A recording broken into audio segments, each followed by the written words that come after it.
इसका आर्टिकल जो हमने अभी तक डिस्कशन किए हैं उसका एक रिवीजन कर लेते हैं। कॉन्स्टिट्यूशन में, जिसको भारत का संविधान, कॉन्स्टिट्यूशन में कॉन्स्टिट्यूशन को द कॉन्स्टिट्यूशन ऑफ इंडिया कहाँ कहा गया है?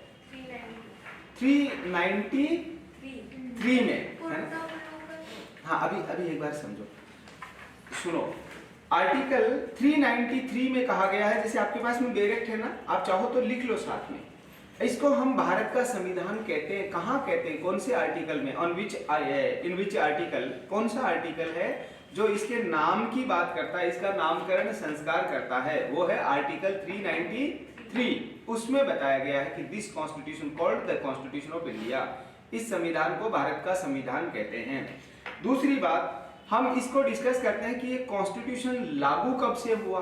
तो लागू होने में और जगह तो ऐसा कहते हैं एनफोर्समेंट, इसको कहा गया commencement of the constitution. Commencement, देखो दो चीजें मिलेंगी, एक तो प्रियम्बल निकालो कॉन्स्टिट्यूशन का। प्रियम्बल में एक डेट दे रखी है, प्रियम्बल के नीचे ही नीचे आप प्रियम्बल देखो, प्रस्तावना निकालो, इधर देख लो, इनके पास देख लो। प्रियम्बल प्रस्तावना में एक डेट दे रखी है, क्या डेट है वो? 26 नवंबर 1949। तो 26 नवंबर को क्या हुआ था?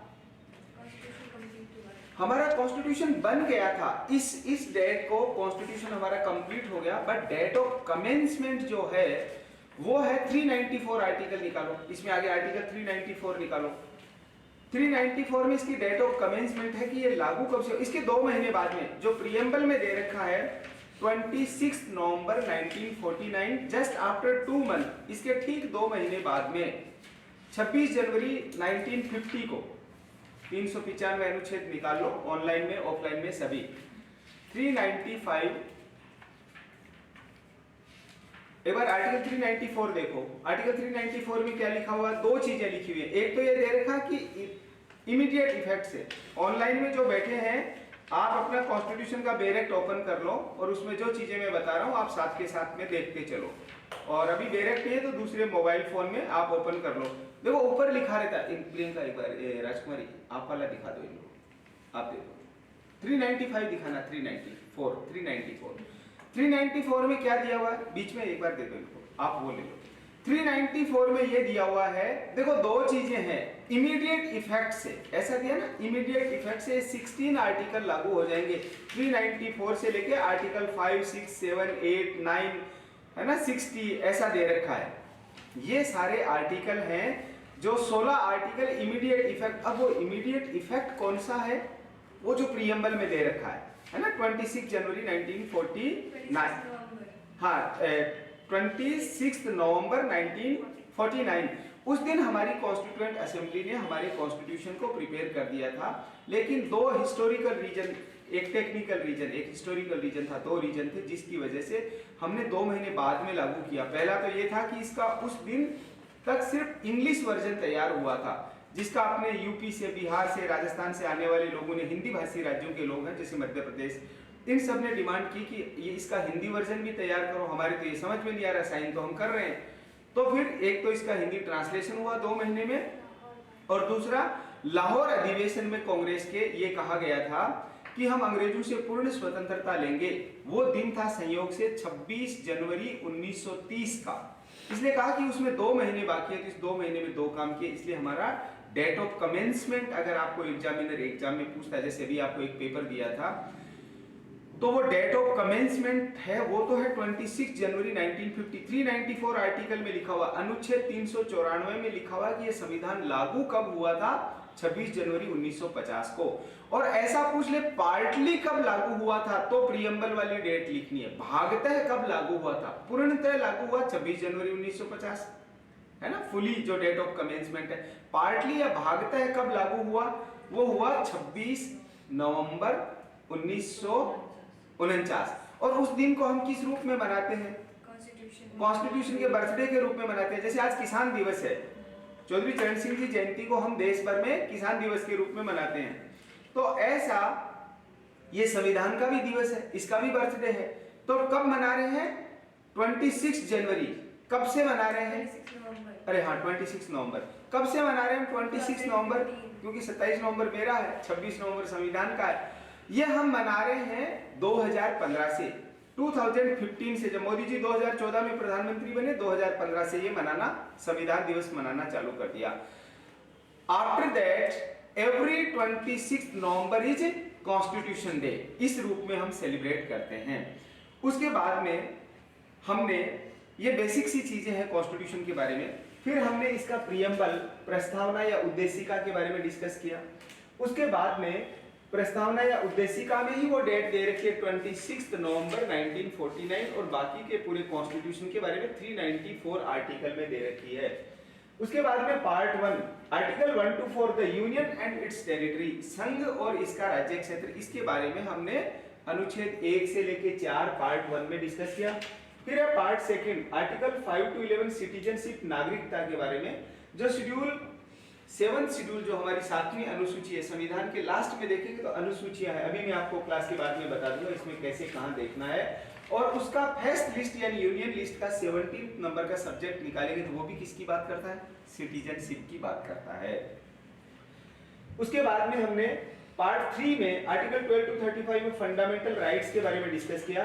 भाग 3 में अनुच्छेद 12 से 35 में मूल अधिकारों के बारे में डिस्कस किया, जिनका वायलेशन होने पर हम एज ए राइट कौन से आर्टिकल में कहां जा सकते हैं, 32। आर्टिकल 32 में कहां जा सकते हैं, सुप्रीम कोर्ट जा सकते हैं। तो ये हमने डिस्कस किया। उसके बाद में पार्ट 4 अभी हम डिस्कस कर रहे हैं, आर्टिकल 36 से 51 में डीपीएसपी है, इनके प्रोविजंस का वायलेशन होने पर हम कहां जा सकते हैं, कहीं नहीं जा सकते, ये 37 में कहा गया है। और दूसरा ये कह दिया कि इन नीति तत्वों को जब स्टेट लॉ बनाएगा तो इनको ध्यान में रखेगा, ये इसमें 37 में कहा गया।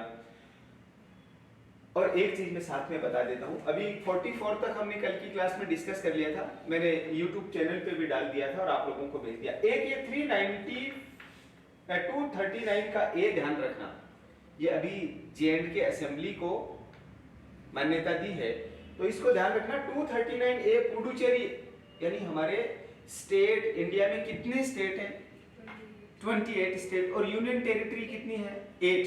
तो यूटी में असेंबली नहीं होती है, जिन यूटी में असेंबली है उनके नाम यहाँ लिखे हुए, किन आर्टिकल में ये भी लिखे हुए, ये एग्जाम में पूछा जाता है। 239 ए में हमने पुडुचेरी में, यानी जिसको पांडिचेरी पहले कहते थे, पुडुचेरी कहते हैं, इसमें विधानसभा का प्रोविजन किया। उसके बाद में 239 डबल ए में दिल्ली की विधानसभा का प्रोविजन किया। और अभी 239 डबल ए में ही J&K असेंबली को अभी रिसेंटली इसी सत्र में जो परसों कंप्लीट हुआ है, इसी लोकसभा के मतलब पार्लियामेंट के सेशन में इस J&K असेंबली को भी कर दिया है रिकॉग्नाइज। तो अब हमारे पास में जो 8 यूटी है उनमें से 3 यूटी है Puducherry under article 239 A, Delhi 239 double A, और now recently J&K 239 double A, इसमें यहाँ की विधानसभा को मान्यता दी है, इस बात को ध्यान में रखना। अब आर्टिकल 44 हमने कल डिस्कस किया था इंडियन कॉन्स्टिट्यूशन का, ये पूरा का पूरा अभी भी आपको मेरे इस व्हाट्सएप स्टेटस पे आपको देखने को मिल जाएगा, पूरा डिस्कस करके और डिटेल में डाला। तो एक आपको मैंने ऐसे बताए थे, ये रिलेटेड टू J&K वाला 370 से रिलेटेड है, तो एक ऐसे आरजेएस के लिए 370 का ध्यान रखना, प्रिपेयर करना हिंदी में, इंग्लिश में। दूसरा इलेक्ट्रल रिफॉर्म पे तैयार करना, क्योंकि अभी जो पार्लियामेंट का जो सेशन हुआ है उसमें election commission, chief election commission, इसके बारे में भी बिल पास हुआ है, तो इलेक्ट्रल रिफॉर्म पे करना है, जिसमें चुनावी चंदा और ये सारी चीजें अपने को लिखनी है, और फ्री बीज और ये सारी चीजें अपनी तरफ से डालनी है। तीसरा एक 370 का हो गया, एक इलेक्ट्रल रिफॉर्म पे हो गया, एक वुमेन रिजर्वेशन अभी रिसेंटली दिया गया था थोड़े दिन पहले, उसका एक ऐसे प्रिपेयर रखना, स्पेशल सेशन में दिया था वो वुमेन रिजर्वेशन बिल। ऐसे ही हमको जो चीज एकदम करंट में आ रही है उसका ऐसे प्रिपेयर रखना ही रखना है। ऐसे उस दिन मैंने 3 कौन कौन से बताए थे, 370 बताया था, इलेक्ट्रल रिफॉर्म बताया था, वुमेन रिजर्वेशन बताया था, और अभी कल की क्लास का पूरा आप सुन लेंगे तो आपका ऐसे का पूरा कंटेंट प्रिपेयर हो जाएगा, वो है आर्टिकल 44 यूनिफॉर्म सिविल कोड, जिसको अनुच्छेद 44 कहा गया। हाँ, और एडल्ट्री को रिक्रिमिनलाइज, जो क्रिमिनल लॉज के अमेंडमेंट किए गए उस पे भी एक ऐसे तैयार रखना, वो शायद आजकल में गजट नोटिफिकेशन हो जाएगा, प्रेसिडेंट ऑफ इंडिया के भी साइन हो जाएंगे। तो ये जो चीजें मैं साथ में क्लास में आपको बताता हूं वो प्रिपेयर रखना है। तो एक हो गया हमारा इलेक्ट्रल रिफॉर्म, एक हो गया आर्टिकल 370, दूसरा हो गया इलेक्शन कमीशन, इसी इलेक्टोरल रिफॉर्म में ही आ गया, वुमेन रिजर्वेशन बिल, और चौथा क्या हो गया, क्रिमिनलाइज, जो क्रिमिनल लॉज का अमेंडमेंट किया गया, इसको डीक्रिमिनलाइज के नाम से पूछ सकते हैं, रीक्रिमिनलाइज के नाम से पूछ सकते हैं। तो क्रिमिनल लॉज अमेंडमेंट, ये बड़े चेंज हुए अभी इन दिनों। तो अभी पार्लियामेंट का जो सेशन गया उसमें दो बड़ी बातें हुई है, एक तो हमारा क्रिमिनल लॉज का आईपीसी सीआरपीसी एविडेंस का पास कर दिया, एक इलेक्शन कमीशन से रिलेटेड पास कर दिया, और दूसरा ये कर दिया, तीसरा 370 जो जेएंडके की असेंबली थी उसको रिकॉग्नाइज कर दिया, इन बिटवीन सुप्रीम कोर्ट के एक जजमेंट से भी इसको रिकॉग्नाइज कर दिया। इसलिए 370 का ऐसे वापस हमारे लिए बहुत मोस्ट इंपॉर्टेंट हो जाता है। ये एक चीज आपको करंट की बतानी थी जो हमें ध्यान में रखनी है। अब आ जाओ यहां पर एक बार थोड़ा सा इसको देख लो। पार्ट 1 में हमने क्या डिस्कस किया, पार्ट 1 इंडियन कॉन्स्टिट्यूशन का, एक मिनट में देख लेता हूं। पार्ट 1 जो इंडियन कॉन्स्टिट्यूशन का है,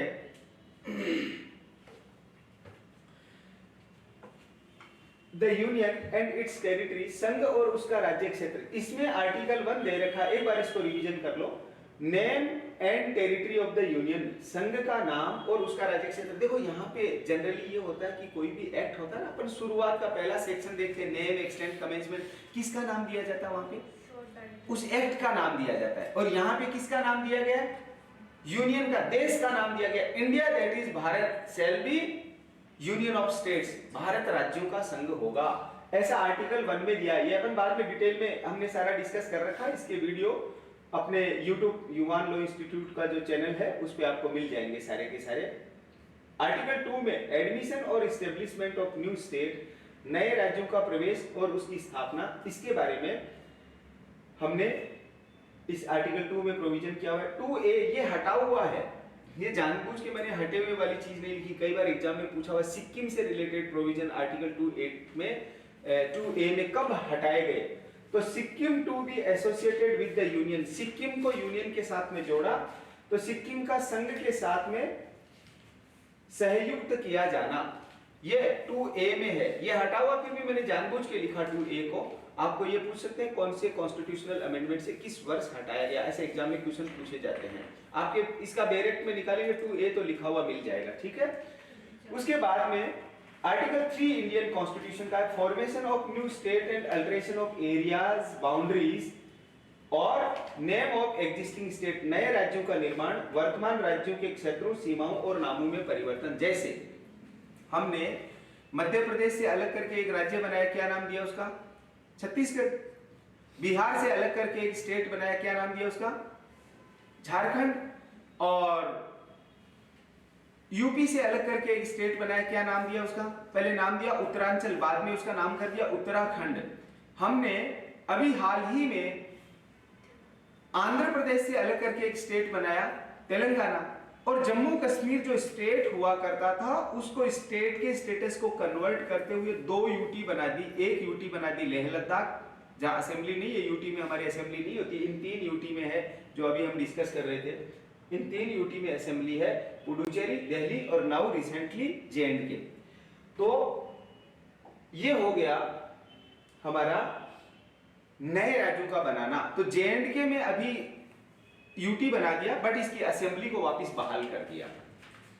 ये हो गया आर्टिकल 3, यानी कोई भी एग्जिस्टिंग स्टेट, देखो इस 2 और 3 में क्या फर्क है, 2 में एडमिशन यानी कोई भी, जैसे भूटान भारत में मिलना चाहिए, सिंध जो पाकिस्तान की तरफ है वो हिंद में मिलना चाहिए, ये होता है एडमिशन। बाहर का, हमारे अंदर के ही राज्यों को बना रहे, जैसे राजस्थान का एक मरु प्रदेश बना दो, यूपी का एक हरित प्रदेश बना दो, तो ये तो अंदर का अंदर बना रहे, ये तो बनेगा आर्टिकल 3 में। और नया स्टेट बाहर से आएगा, जैसे हमने गोवा को बाहर से मिलाया, हमने पुडुचेरी जो पुर्तगालीज के कब्जे में था, नहीं पुडुचेरी था फ्रांसीसियों के कब्जे में, गोवा पुर्तगालीज के कब्जे में था, उनको हमने मिलाया, ये कहलाएगा बाहर से मिलाया जाना, एडमिशन।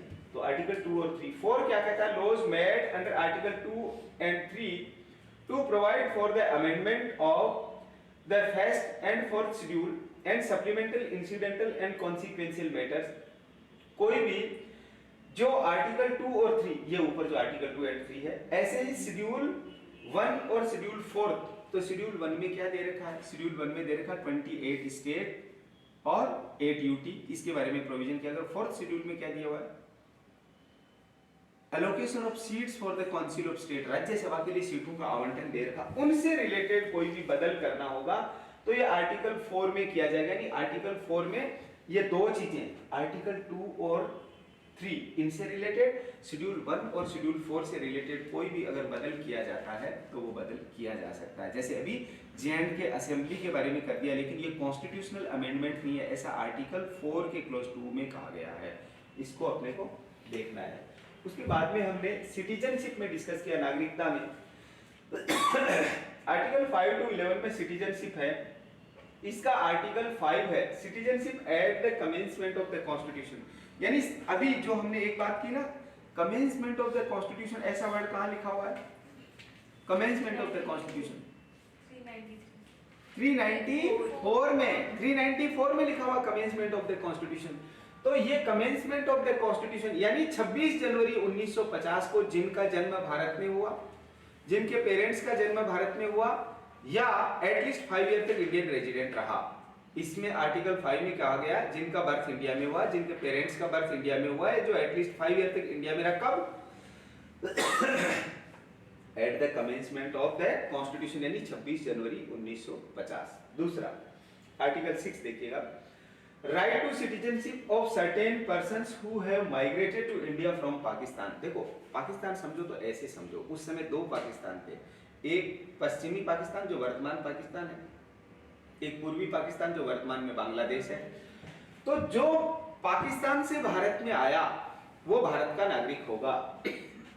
7 में rights of citizenship of certain migrants to Pakistan, जो भारत से पाकिस्तान को चला गया वो पाकिस्तान का नागरिक होगा। ये हमने डिटेल में डिस्कस करके इनके सारे वीडियोस सारे अपलोड कर रखे हैं। आर्टिकल 8 में हम डिस्कस कर रहे हैं rights of citizenship of certain persons of Indian origin residing outside India, जो हैं तो इंडियन ओरिजिन के लेकिन इस समय कहां, जिस समय हम आजाद हुए, हमारा संविधान लागू हुआ, उस समय कोई कनाडा में था, कोई ऑस्ट्रेलिया में था, कोई इंग्लैंड में था, ऐसे लोगों का अब 15 अगस्त 1947 को देश आजाद हो गया, एक नया देश बन गया पाकिस्तान, पहले कहीं था ही नहीं नक्शे में।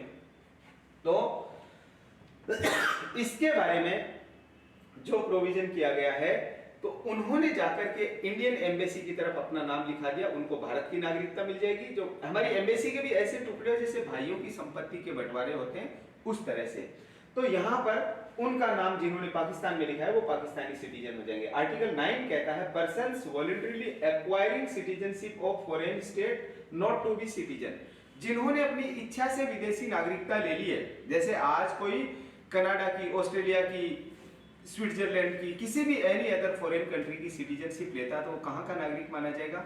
उस देश का, भारत का नागरिक नहीं रहेगा। यहां पे आर्टिकल 10 कहता है continuous of right of citizenship, नागरिकता के अधिकार का निरंतर बने रहना। ये क्या होता है? नागरिकता के अधिकार का निरंतर बने रहना, जैसे आप और हम सब इंडियन सिटीजन हैं तो हमारी सिटीजनशिप कंटिन्यूअस बनी हुई है। यही सवाल अगर बांग्लादेशी या रोहिंग्या रिफ्यूजी से किया जाएगा तो उनकी नागरिकता निरंतर बनी हुई है क्या? नहीं बनी हुई है।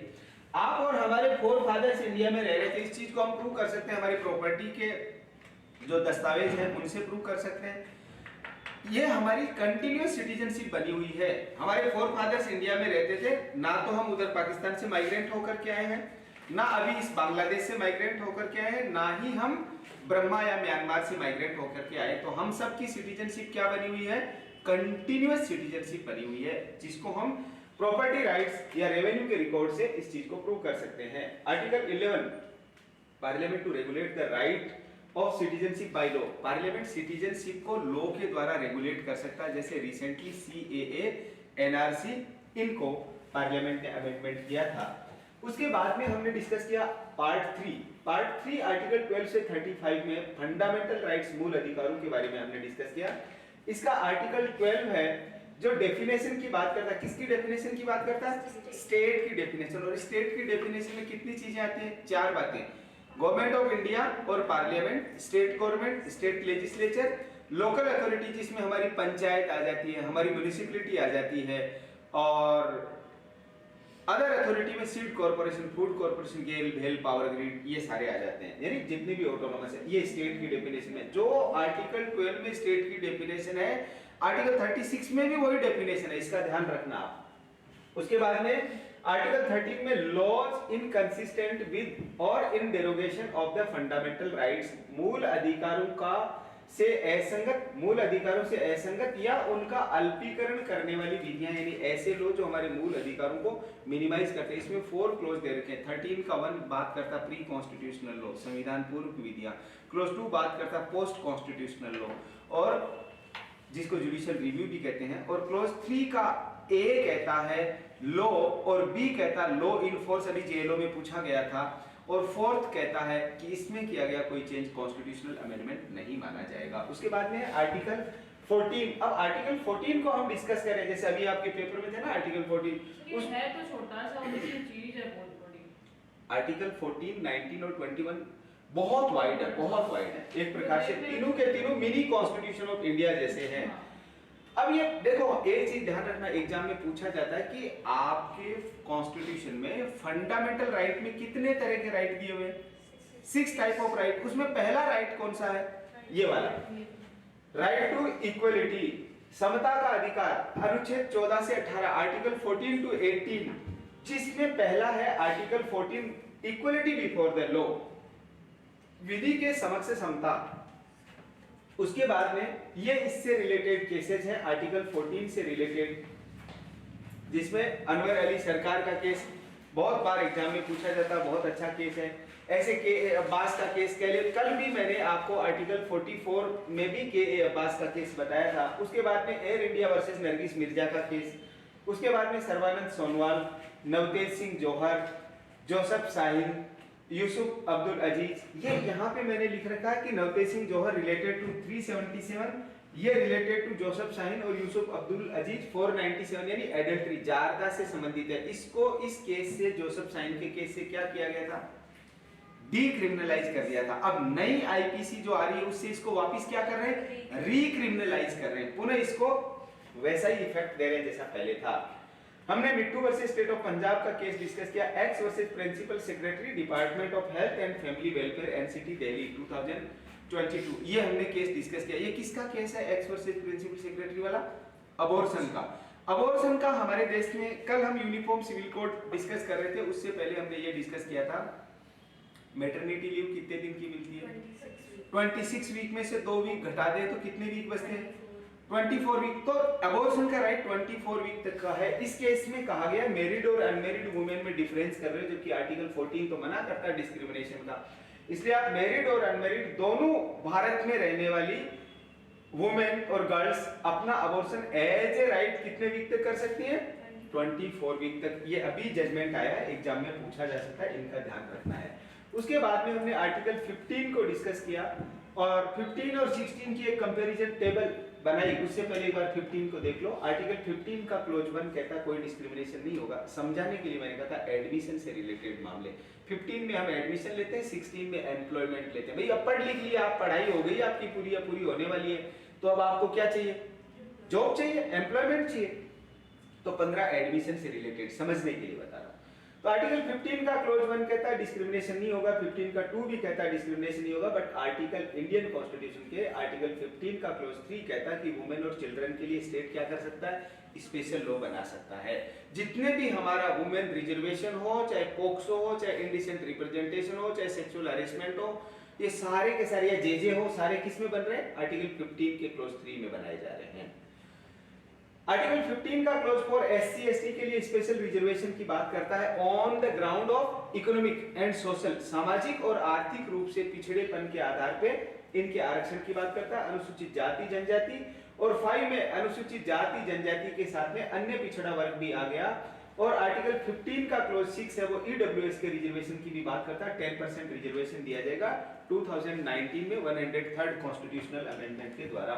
इसके बाद में ये हमने केसेस डिस्कस किए थे, Rajbala versus state of Haryana, Pratap Singh versus state of Rajasthan, Yusuf Abdul Aziz, Joseph Shine जो अभी हम डिस्कस कर रहे थे, और state of Madras versus Champakam Dorai Rajan, Balaji versus state of Mysore, Valsamma Paul Cochin university, Indira Sawhney, TMA Pai foundation, Ashok Kumar Thakur और जनहित अभियान वाला। देखो हमारे देश में कितने तरह के रिजर्वेशन इस समय दिए जा रहे हैं भाई, इतना तो हम बेसिक तो जानते हैं ना कि हमारे देश में इस समय कितने तरह के रिजर्वेशन का प्रोविजन किया गया। एक तो पहला किया गया SC/ST रिजर्वेशन का प्रोविजन। कब किया गया, कौन से कॉन्स्टिट्यूशनल अमेंडमेंट द्वारा किया गया और कहां किया गया, इधर देखो।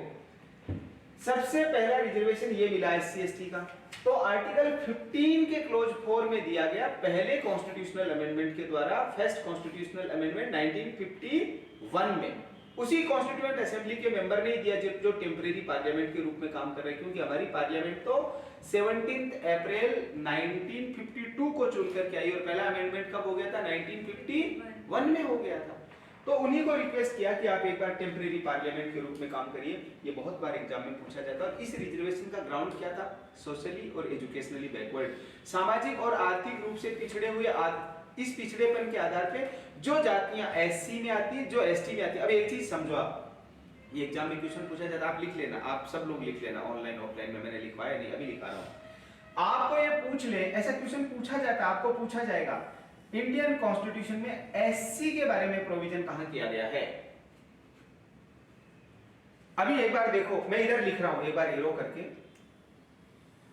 ये वापस सेव करना पड़ेगा। SC के बारे में है, आप देखते जाओ। आर्टिकल 366 निकालो जी, इसका क्लोज 24 निकालो और एक निकालो आर्टिकल 34। पहले ये एक निकालो फिर दूसरा निकालना। पहले 366 का क्लोज 4 निकालो, ब्रैकेट में देख लो फटाफट।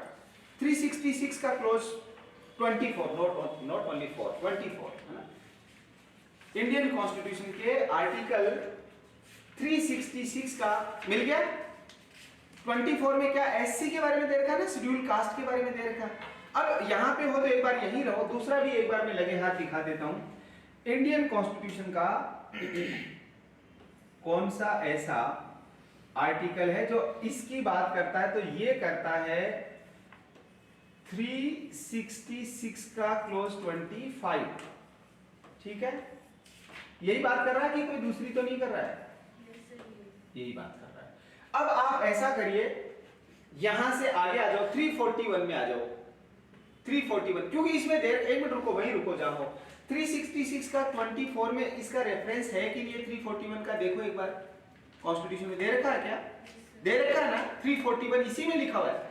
आप आर्टिकल 366 का क्लोज 24 देखेंगे तो उसमें 341 का दिया हुआ है, और आप 366 का क्लोज 25 देखेंगे तो इसमें 342 का दिया हुआ है। एक बार निकालो, 341 342 निकालिए, 341 342 निकालो। इंडियन कॉन्स्टिट्यूशन का आर्टिकल 341 342 निकालिए सभी लोग।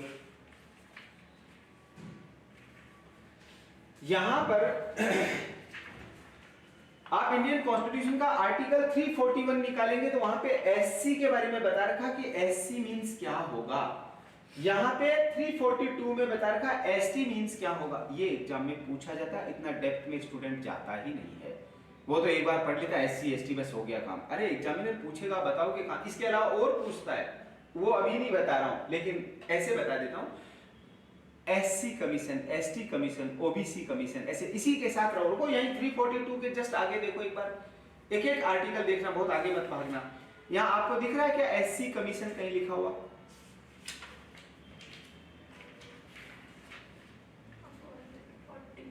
कहां पे है? 340 में क्या दे रखा है? Appointment of a commission to investigate the condition of backward classes. और 342A में socially and educationally backward classes. हाँ देखो एक बार सभी 340 निकाले। 340 में 340, 341, 342 और 340A ये सारे SC ST OBC से रिलेटेड प्रोविजन है। तो 340 में दे दिया, देखो एक मिनट में आपको बता देता हूँ। और एक शेड्यूल भी है इसका SC ST से रिलेटेड, शेड्यूल 5 और शेड्यूल 6 दोनों लिख लो इसके साथ में। मैं आपको एक साथ कंपाइल करा देता हूँ, कभी कभी क्या कोई चीज डिस्कशन में आ जाती है। तो 388 भी देख लो, इनके साथ में आर्टिकल मैं इन्हीं का लिख रहा हूँ, पहले SC का लिख देता हूँ। यस 388 भी लिख लो इसके साथ में, नहीं 338 है, 88 कैसे बोल गया मैं, गलत बोल गया। 338 यस 338 एससी के साथ में एक साथ कंपाइल करो, मैं शेड्यूल भी लिख देता हूं अभी, रुको, एक साथ चीजें आ जाएंगी तो ज्यादा अच्छा रहेगा। और 338 ए में एसटी से रिलेटेड है, 338 ए ये एसटी से रिलेटेड है, यानी ये एससी कमीशन की बात कर रहा है, ये एसटी कमीशन की बात कर रहा है। और उसके बाद में ओबीसी से रिलेटेड इसमें करो 338 बी, ये वाला ओबीसी है ना, इसका इससे रिलेटेड।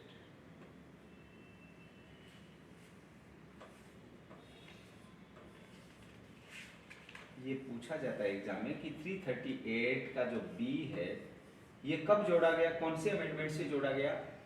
इसमें लिख लो 102 2018,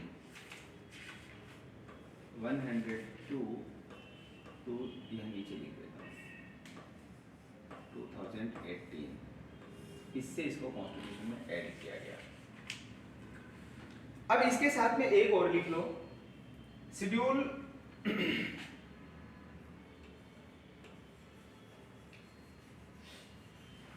शेड्यूल 5 एंड 6 ये भी लिख, ये किन से रिलेटेड है, ये इन दोनों से रिलेटेड है, इनसे भी रिलेटेड है और इनसे भी रिलेटेड है।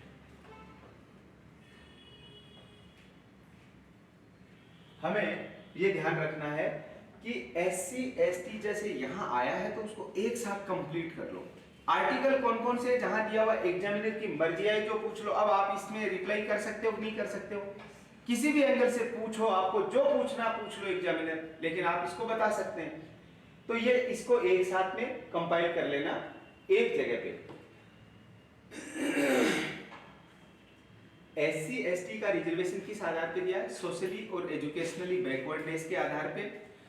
पहले कॉन्स्टिट्यूशनल अमेंडमेंट से दिया गया, आर्टिकल 15 के 4 में दिया गया, जो फर्स्ट अमेंडमेंट से इसको जोड़ा गया। कौन से केस से इसको चैलेंज किया गया, ऐसा कौन सा केस था जिस केस से इसको चैलेंज किया गया, इधर देखो, ये रहा state of Madras versus Champakam Dorai राजन, इस केस से चैलेंज किया गया था। पहला रिजर्वेशन जो एससी एसटी का मिला और दूसरा रिजर्वेशन जो ओबीसी का मिला, ओबीसी का रिजर्वेशन जो मिला, इस रिजर्वेशन को कौन से केस से चैलेंज किया गया, इंदिरा साहनी। ये देखो इधर, ये इंदिरा साहनी में तीन चीजें कही गई। क्रीमिलेयर का कॉन्सेप्ट दिया गया, रिजर्वेशन नॉट मोर देन 50% कहा गया, तीसरा कहा गया नो रिजर्वेशन इन प्रमोशन, कोई भी आरक्षण प्रमोशन में नहीं होगा। तो इन दोनों इफेक्ट को न्यूट्रलाइज करने के लिए 16 में क्लॉज 4A और 4B जोड़ा गया, ये हम आगे डिस्कस करेंगे। उसके बाद में तीसरा रिजर्वेशन कौन सा दिया गया, इधर देखो, थर्ड रिजर्वेशन कौन सा दिया गया, ईडब्ल्यूएस का रिजर्वेशन दिया गया। इसको कौन से केस से चैलेंज किया गया,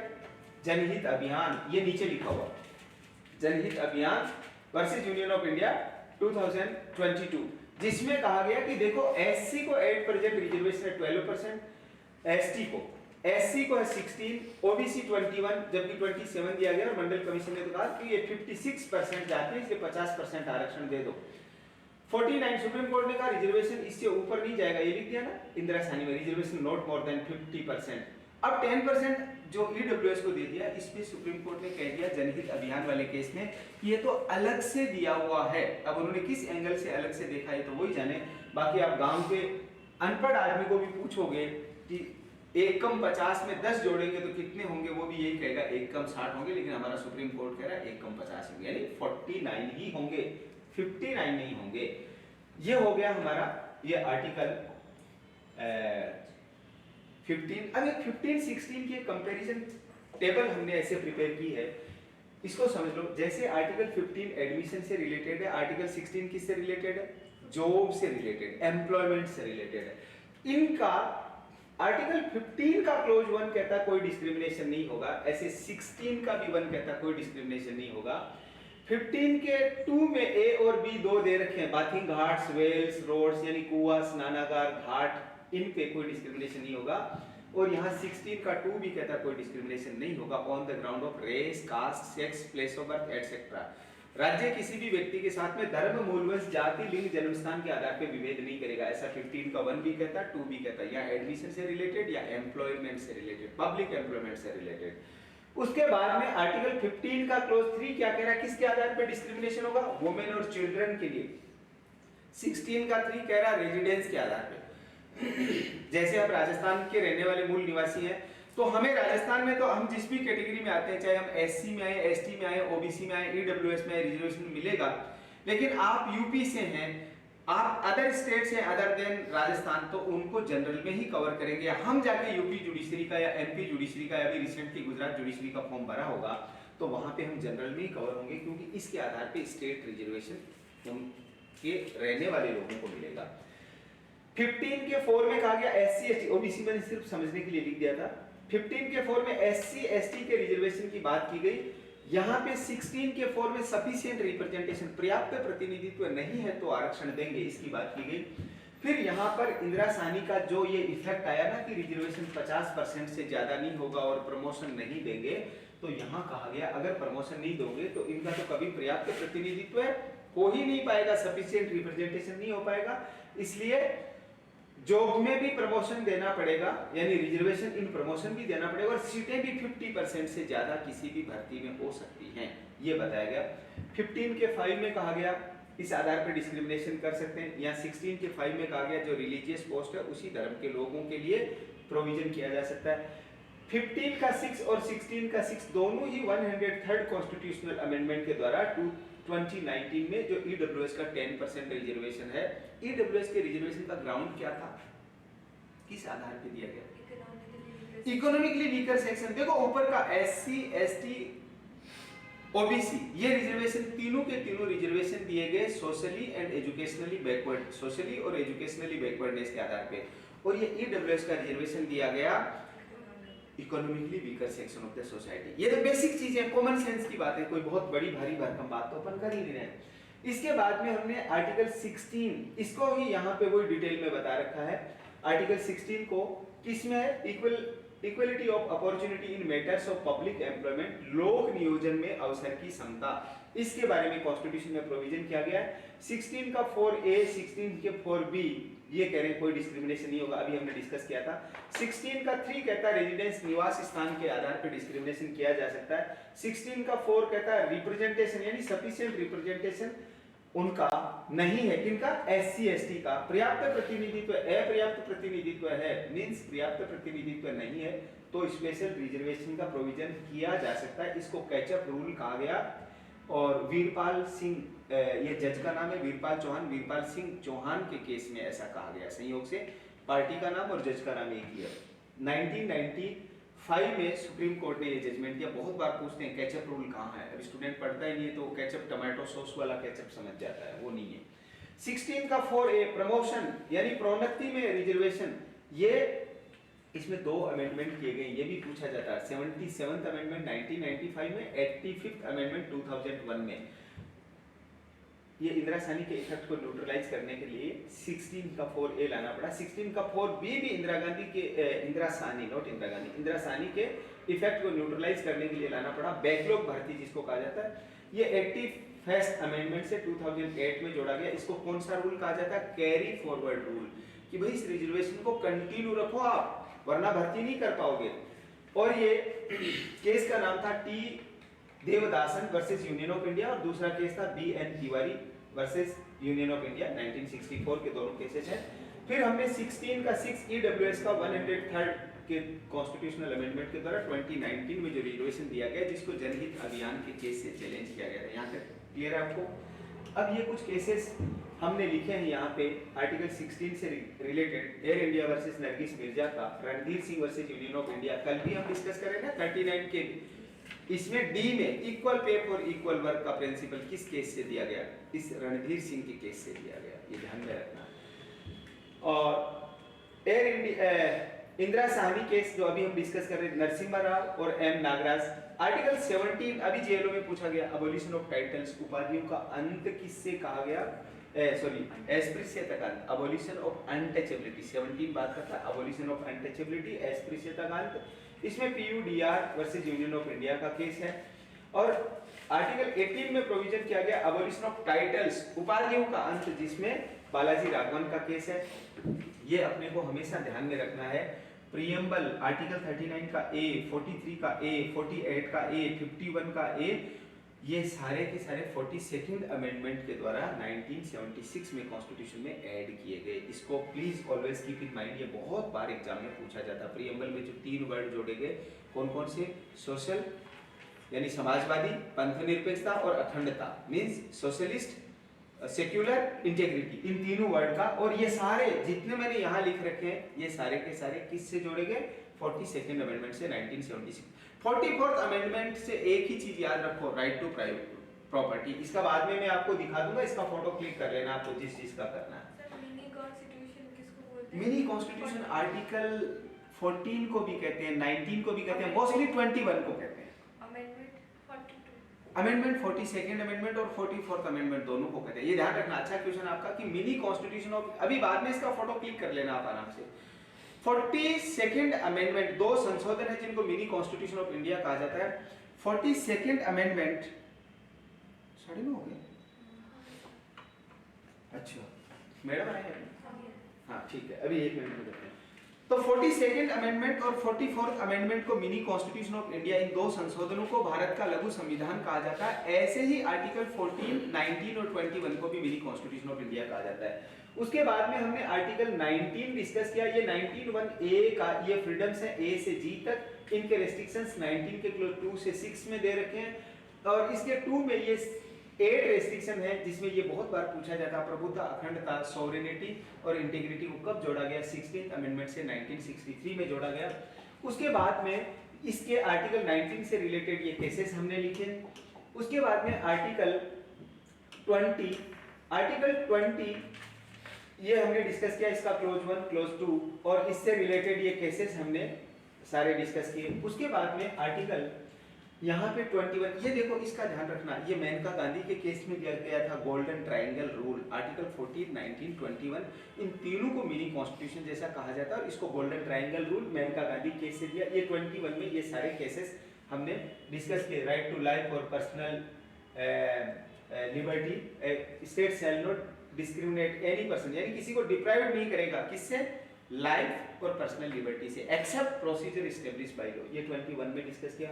21 का ए आर्टिकल 86 अमेंडमेंट से 2002 में, अभी वो राजकुमारी पूछ रहे थे कि ये कब आया है, तो 2002 से आया। इसमें ये मोहिनी जैन, मुनि कृष्णन, टीएमए पाई फाउंडेशन के केस हमने डिस्कस किए। उसके बाद में थर्ड राइट जो हमारा है, थर्ड राइट देखो पहला कौन सा था? राइट टू इक्वलिटी के बाद में दूसरा कौन सा राइट था?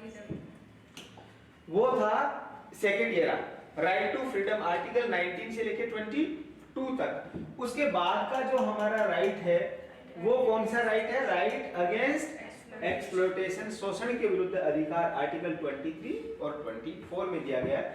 फिर थर्ड जो फंडामेंटल राइट में राइट दे रखा, ये फोर्थ राइट है। थर्ड तो राइट टू अगेंस्ट, देखो पहला राइट टू इक्वलिटी आर्टिकल 14 से 18, दूसरा राइट टू फ्रीडम आर्टिकल 19 से 22 और तीसरा हो गया आर्टिकल 23 और 24 का राइट अगेंस्ट एक्सप्लॉयटेशन और फोर्थ हो गया रिलीजियस फ्रीडम का राइट, धार्मिक स्वतंत्रता का अधिकार, आर्टिकल 25 से 28। उसके बाद में हमने फिफ्थ वाला राइट है कल्चरल एंड एजुकेशनल राइट, संस्कृति और शिक्षा संबंधी अधिकार, और सिक्स्थ राइट है राइट टू कॉन्स्टिट्यूशनल रेमेडीज, संवैधानिक उपचारों का अधिकार। ये हमने डिस्कस किया। उसके बाद में हम डिस्कस कर रहे हैं डीपीएसपी को, फंडामेंटल जो हमारा राइट्स के बाद में जो फोर्थ वाला हमारा पार्ट है वो है डीपीएसपी, राज्य नीति के निर्देशक तत्व, directive principle of state policy. इसमें आर्टिकल 36 से लेके 44 तक का डिस्कस किया। 45 और इससे आगे का डिस्कशन कल करेंगे। देखो 45 में राइट टू एजुकेशन, 21A में राइट टू एजुकेशन, 51A के में राइट टू एजुकेशन, कौन सा अमेंडमेंट? 86 अमेंडमेंट 2002। तो ये डिस्कशन 45 और इससे आगे का डिस्कशन कल की क्लास में करेंगे। मेरी ओर से डिस्कशन पूरा हुआ, नमस्कार। और बाकी डिटेल में इसके वीडियोस अवेलेबल हैं, वो हम देख सकते हैं और बाकी की और हम क्लासेस करेंगे, उसमें इसको कंप्लीट कर लेंगे।